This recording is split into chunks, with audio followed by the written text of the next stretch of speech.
L'école d'interprétation de la Bible en ligne Shakar Academia présente extraction numéro 32, le Notre Père. Ligne éditoriale, Scriptura Scripturam Interpretatur, qui signifie l'écriture s'interprète par elle-même. Verset de base. Matthieu 6, 13 et ne nous conduis pas en tentation, mais délivre-nous du mal, car à toi appartiennent le royaume, la puissance, et la gloire pour toujours. Amen.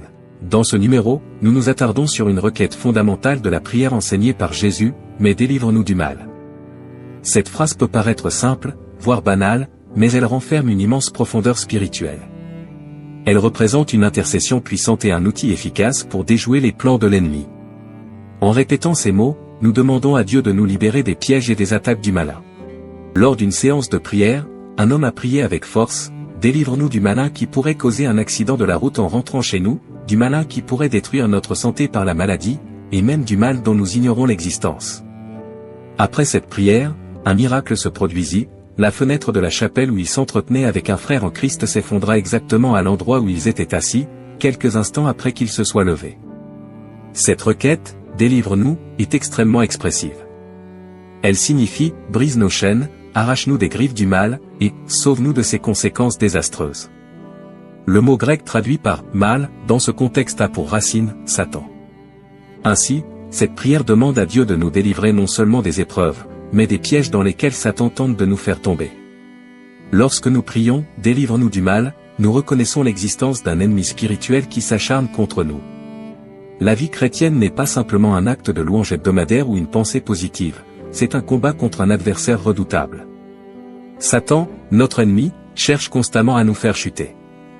Parce qu'il est Dieu, il déteste aussi ceux qui lui appartiennent et tente de les détourner par tous les moyens. La Bible souligne à maintes reprises la nature vicieuse de Satan.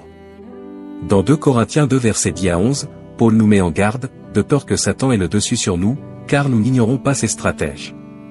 Satan est rusé, il est qualifié de menteur et de trompeur dans plusieurs passages bibliques, Apocalypse 12 verset 9, Jean 8 verset 44. Les croyants doivent être conscients de ces stratagèmes et ne pas se fier à leur propre force pour lui résister. Il est essentiel de ne pas sous-estimer la puissance de Satan. Même si Jésus est plus grand que l'ennemi, 1 Jean 4 verset 4, nous devons garder une saine crainte et respect envers sa capacité à nous tromper. Un chrétien sage saura éviter les situations où il pourrait être tenté. Paul nous rappelle dans 1 Thessaloniciens 5 verset 22, « Abstenez-vous de toute espèce de mal ». Sous-estimer la puissance de Satan peut coûter cher, comme certains l'ont découvert en méprisant ses ruses. C'est la raison pour laquelle cette dernière requête du Notre Père est cruciale. Après avoir prié pour la gloire de Dieu, pour nos besoins quotidiens, et pour le pardon, nous terminons en demandant une protection spirituelle. Il est inutile de recevoir des forces de Dieu pour accomplir notre mission si nous ignorons les attaques spirituelles qui peuvent nous anéantir. Un exemple frappant est celui d'un enfant qui, tout joyeux, vient dire à son père qu'il a vaincu un serpent. Le père, inquiet, lui demande comment il s'y est pris. L'enfant répond, « Lorsque je l'ai vu, j'ai couru, et il ne m'a pas attrapé. » Nous ne devons pas chercher à attaquer Satan ou à défier les forces du mal, sauf si nous avons été formés et sommes remplis de sagesse pour ce combat. La majorité des chrétiens doivent se concentrer sur la prière, l'éloignement du mal, et la protection divine.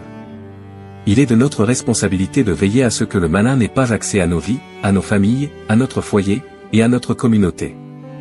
Nous devons repousser Satan et ses œuvres loin de tout ce qui nous appartient. Mais si quelqu'un n'est pas né de nouveau, il est sans défense face à Satan. Repentez-vous et tournez-vous vers Christ, afin de fermer les portes de votre vie à l'ennemi. Prions ensemble, délivre-nous du malin. Faites la liste des personnes pour qui vous priez, et demandez chaque jour la protection divine pour vous, vos proches, et vos biens. Nous poursuivrons notre réflexion dans le prochain numéro Extraction 33, le Notre Père, Matthieu 6. N'oubliez pas de vous abonner, aimer, commenter et partager pour ne pas rater nos prochaines sorties. Vous pouvez visiter nos pages sur les réseaux sociaux pour avoir plus de numéros. Écrivez-nous à l'adresse www.shakaracademia.com pour prendre une inscription de formation, et laisser un témoignage. Que Dieu vous bénisse.